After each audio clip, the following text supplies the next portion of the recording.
wabarakatuh. Jumpa lagi bersama saya, host dari Motivasi BMI Hong Kong. Ini rambutnya ini apa? Anggap saja ini tren terbaru ya guys. Ini sekalian kita promosi guys. Ke satu rumah.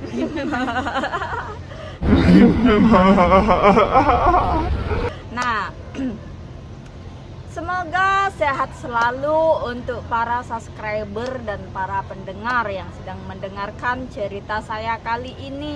Yeay. Hari ini saya ingin bercerita tentang Mbak Sutil Panci Piring. Bagus yang mana guys? Guys, namanya guys. Kita kasih nama saja Mbak. Masa Mbak Piring guys? Murti. Nah, jangan Mbak Murti, nanti yang namanya Mbak Murti kena pula guys. Nah, kita namai saja Mbak. Masa Mbak Sayur Lodeh? Oke lah, kita namai saja Mbak Lodeh ya. Nah, begini guys ceritanya. Mbak Lodeh ini dia punya majikan yang bisa dikatakan seperti mempunyai pesugihan. Bagaimana ceritanya? Simak selanjutnya dan jangan di skip agar tidak terjadi kesalahpahaman guys. Oke? Yeah. Nah, begini guys ceritanya. Mbak Murti ini kok ganti Mbak Murti ya namanya ya? Tadi kan Mbak Lodeh. Ya adalah kita ganti aja Mbak Murti aja lah namanya. Mbak Murti ini masuk ikan baru, tapi ini kejadian sudah beberapa tahun yang lalu. Sekarang Mbak Murtinya udah ganti majikan guys, sudah bukan di majikan yang itu. Nah, Mbak Murti ini masuk di majikan yang ternyata majikannya ini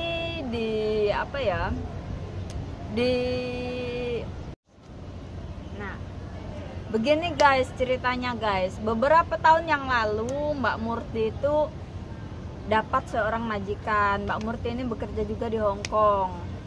Mbak Murti ini mempunyai majikan yang sedikit aneh dan diprediksi majikanannya ini punya pesugihan ya, bisa jadi. Nah, tapi kita nggak tahu yang sebenarnya, ini cuma kita bercerita ya guys. Kita nggak tahu faktanya seperti apa, kenyataannya seperti apa, kita hanya menyampaikan cerita.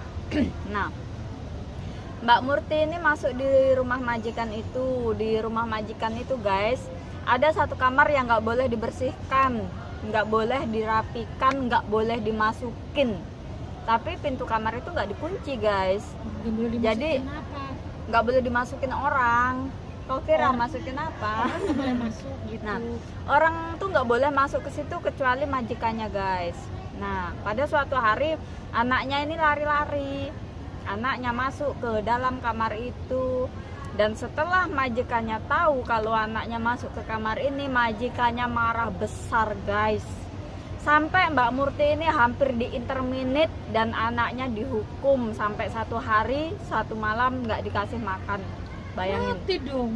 Nah, anak Mbak Murti ini dikurung di dalam kamar dan Mbak Murti ini hampir diinterminate, hampir mau dibalikin ke Indonesia. Karena majikannya marah, udah dibilang jangan masuk kamar ini, kenapa tetap masuk? Ya Mbak Murti kan juga nggak sengaja guys, orang yang lari-lari kan anaknya. Jadi Mbak Murti itu tahu di dalamnya itu banyak patung-patung guys, banyak kayak sesajen gitu. Cuman sesajennya orang Cina. Nah, dan di situ kalau malam tengah malam itu kamar ini tuh bising guys, suara kayak pasar rame kata mbaknya.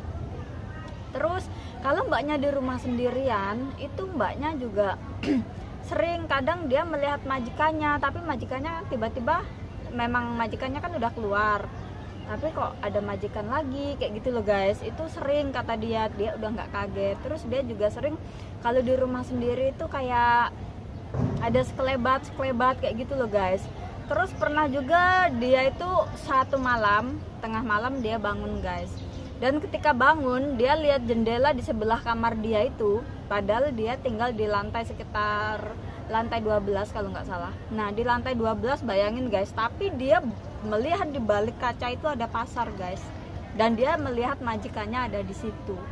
Tapi nggak tahu persisnya seperti apa, cuman Mbak Murti ini berceritanya seperti itu. Dia melihat di balik jendela dia itu pasar, dan di situ ada majikannya itu berjualan di situ. Ya dia sih kok aneh ya gitu. Dia tidak sedang bermimpi atau tidak sedang berhalusinasi mbaknya ini, karena mbaknya ini sadar gitu loh guys. Lah terus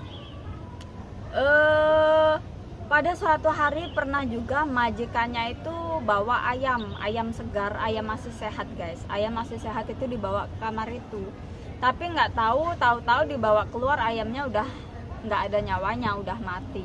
Tapi mbaknya kan nggak berani banyak tanya ya, cuma mbaknya tahu aja gitu. Terus itunya kan dibuang ayamnya, tapi nggak ada ceceran darah atau apa, jadi nggak tahu ayam itu kok bisa mati diapakan. Padahal ayam itu pas masuk kamarnya itu dia masih sehat, masih hidup.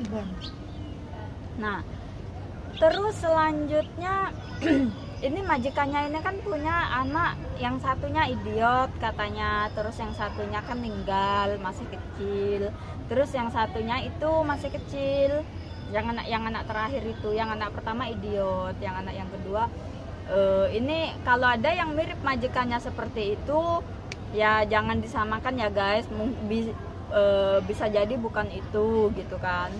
Cuman Mbak Murti di situ cuma mencukupkan 2 tahun guys. Mbak Murti nggak sanggup di situ karena Mbak Murti sendiri juga takut. Sering dia ditakut-takuti, kadang majikan ceweknya udah keluar tapi tiba-tiba ternyata masih ada di rumah. Kadang majikannya itu ada di rumah tapi tahu-tahu datang dari luar kayak gitu loh guys. Jadi dia itu sering mengalami kejadian-kejadian aneh seperti itu. Nah, dan diselidiki ternyata memang majikan Mbak Murti ini ada berjualan di pasar. Nggak tahu mau jualan apa ya, Mbak Murtinya nggak cerita, cuman yang jelas majikannya ini jualan. Ya kita nggak tahu guys, lebih waspada aja, jangan ditiru yang seperti ini. Kalau bisa kita kerja halal, kerja keras, semoga menjadi berkah ya guys. Jangan yang kayak gitulah, nggak baik ujungnya, nggak baik nantinya, karena semua itu ada hisapnya guys. Oke, jadi kalau mau kaya ya bekerja gitu. Oke, cukup sampai di sini saja guys cerita saya hari ini. Dan apabila ada salah kata kepada teman-teman semua, saya mohon maaf. Wabillahi taufiq wal hidayah. Wassalamualaikum warahmatullahi wabarakatuh. Bye bye.